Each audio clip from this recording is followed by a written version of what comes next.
When Jim Jordan takes off his glasses, you know he means business. First of all, there's an ex-FBI agent on the stand, and he asks him specifically about the secret informants that were there on January 6th, as well as the new text exchanges that we just got. New evidence over the Hunter Biden laptop and the exchanges that were happening during that whole fiasco. Let's just say Jim Jordan is not happy, and he gets the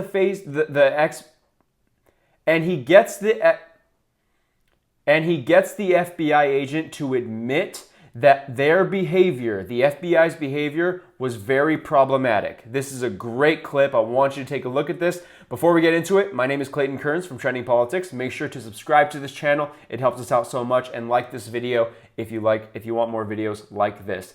Let's get right into it. Mr. Whitson, before you got what Mr. Johnson described as high-paying job as Senior Director of Federal Affairs Foundation for Government Accountability, you worked in the FBI, is that right? Yes. 10 years in the FBI? Yes. And prior to that, you were in the United States Army? Yes, sir. 300 combat missions in Iraq, is that right? Yes, sir. And your time at the FBI, you were special agent in the supervisory special agent in the Directorate of Intelligence, is that accurate? Yes, sir. In your testimony, and I just want to get you familiar with this subject matter, in your testimony you said one of the ways we can eliminate waste, fraud, and abuse is including the overspending on confidential human sources. You said that in your testimony, right? That is what's called a foreshadowing question. You said in your testimony that you have concerns about the overspending on human confidential sources. That's called foreshadowing. Take a look at this. Yes, sir. Are you familiar with the Inspector General's report about the confidential human sources who were there on January 6, 2021 here at the Capitol? Have you read the report? I haven't read that closely. Well, let me tell you a few things that they say in there, and I want to ask you a few questions. He said there were 26 confidential human sources there at the Capitol that day. Does that surprise you? No. Doesn't surprise you. Okay. He said 17 of those 26 confidential human sources entered restricted space they weren't allowed to go into. Does that surprise you? No. Doesn't surprise you. They did things they weren't allowed to do. Well, I need more details about, so were they doing it on their own? Were they told to do it? Were they, that kind of thing? We want to know the answers to those questions too. Yes, sir.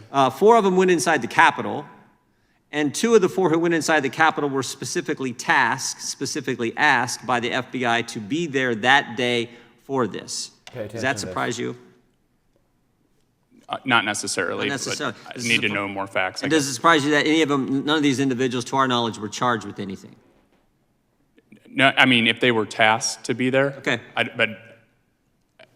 would need more information. Okay, well, in your testimony, you talked about overspending on confidence. By the way, real quick, this guy doesn't appear, I've watched this clip right before this, he doesn't appear to be one of these adversarial ex-FBI agents like, Peter Strzok and all these other people. But it is kind of insane that he didn't come to this hearing more prepared. He basically, everything that Jim Jordan brings up to him, he says, I haven't seen that. I have not seen that.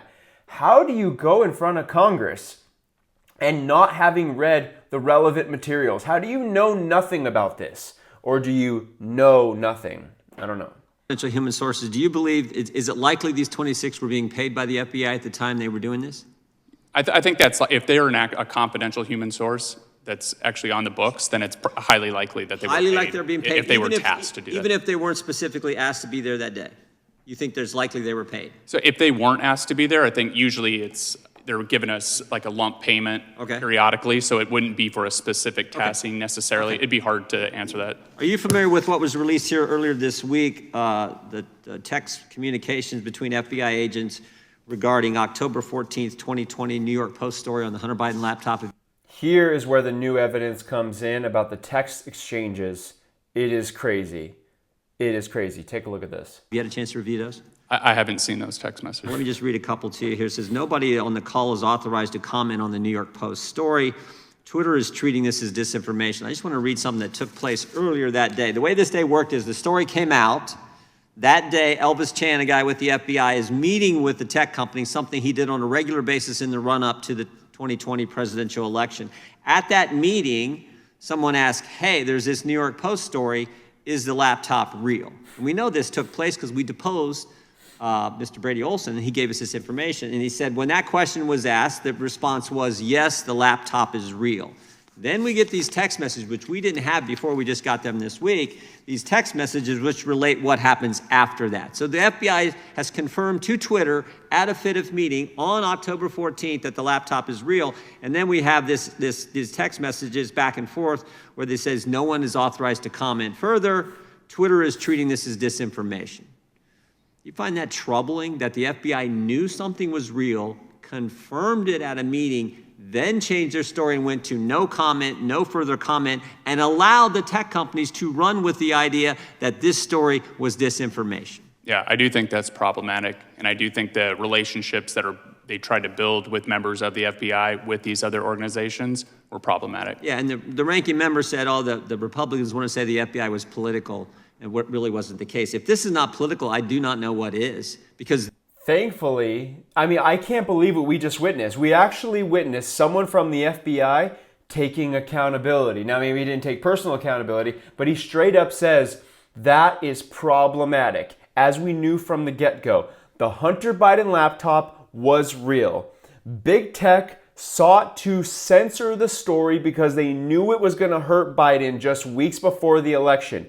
The FBI covers for them, and then, as Jim Jordan says, this was the basis for all of these intelligence agents saying, hey, it has all the classic markings of Russian disinformation, when they knew that it wasn't Russian disinformation. This was the craziest thing that I have ever seen when it comes to nuking a story like this, and the FBI was complicit. And thankfully somebody admitted, but we're gonna need some action against some of these people because we can't just be talking about it all the time. This was the whole basis for the 51 former intel officials doing their letter. And the FBI knew. Now we have written evidence they knew, coupled with the deposition we took before where they admitted this. And then later in the day when they're meeting with other tech companies, they go with no comment. And they even admit here Twitter is running with the disinformation story. Even before the 51 intel officials come out with their letter, which is baloney, they're running with that. And the FBI was part of fostering and promoting that story. It's unacceptable. Totally unacceptable. And it shows how one bad apple, and there were probably others, but you can see how much of a problem that is. And that one bad apple behaves that way, the entire Bureau's reputation is impacted. Yeah. Trust is lost across the country. And so that's why it's so important to find folks like that, going back to the entrenched bureaucrats. You have to find them and remove them because that's all it takes is one bad apple. I think that was point one in your testimony, which is exactly what Ms. Bondi and Mr. Patel are doing, is getting rid of those individuals who foster this kind of political environment where you're going after your political foes, where you're telling things, saying things, allowing things to be believed that aren't accurate when you knew the truth all along. Hey, kudos to him for straight up saying that like these people and these bureaucrats need to be removed from their posts if they took part in this disinformation campaign, if they covered for the Democrats. Kudos to him, honestly. I mean, obviously he seems like he was a good apple in the FBI, but there were a lot of bad apples. You know how he said one bad apple, or there could be more? There is a whole lot of rotten apples in the FBI, and we need to gut it. So I do want to also play this quick 2-minute clip of this absolutely beautiful comparison that Jim Jordan, during the same hearing, amazing comparison between the Biden DOJ and the Trump DOJ. Just let's see what the actual differences are, and you will be amazed. You won't be surprised, but you will be amazed. Thank you, Mr. Chairman. The previous speaker talked about facts. Here's one fact I know. It's night and day dealing with the Bondi Patel Justice Department versus the Garland Ray Justice Department. Under the Pam Bondi as Attorney General, the Foreign Influence Task Force, that group that was responsible for censoring Americans, has been disbanded. The school board's memorandum has been rescinded. We sent 7 subpoenas to Kash Patel 5 weeks ago. The response we've gotten is unbelievable compared to what we got under the previous Justice Department. He's actually given us thousands of documents already, new information that we tried to get from Director Wray that he wouldn't give us, we've already received. I wonder why the Biden administration was so hesitant to give away records. I wonder if they were hiding something. What do you think? We'll be talking about some of that. So that is the fact, complete change from where we were with the previous Justice Department. The previous Justice Department, of course, that couldn't tell us who planted the pipe bombs, Who leaked the Dobbs opinion? Who put cocaine at the White House? Couldn't tell us answers to those questions. But they had plenty of time to put together the memo to say we're going to investigate moms and dads at a school board meeting, as the chairman pointed out. They put together a memorandum. We've now learned it wasn't just in the Richmond field office, but in other field offices where they were equating pro-life Catholics to extremists. We know they raided the president's home. We know they retaliated against whistleblowers. They even put together, the previous speaker talked about politics. Politics, the FBI created a questionnaire where they asked their employees about other employees who were maybe giving information to us as whistleblowers. Did that person support Trump? That is as political as you can get. So the real thing here is it's literally night and day, the difference between the kind of information that we're able to receive, the help that we're getting, and the focus on going after traditional bad guys, not having half your agents and half your budgets focused on surveilling the American people. Let's go get the traditional bad guys. That's what Kash Patel is doing at the FBI, getting the FBI back to the mission they've had before, which I know some of our witnesses who served there are going to talk about. So I thank the chairman for putting this together, and I thank our witnesses. That was incredible. I mean, it just goes to show just how more transparent the Trump administration is. I mean, we see it in many different ways. The Trump administration is, President Trump is doing press conferences all the time. He's sitting there and answering questions. Biden never did press conferences, never took questions. Anytime he would give a 2-minute statement when he could barely muster up some words, he was ushered off quickly off stage or off of the platform by his handlers because they could not afford this guy to speak because he couldn't quite really speak all that much English very well.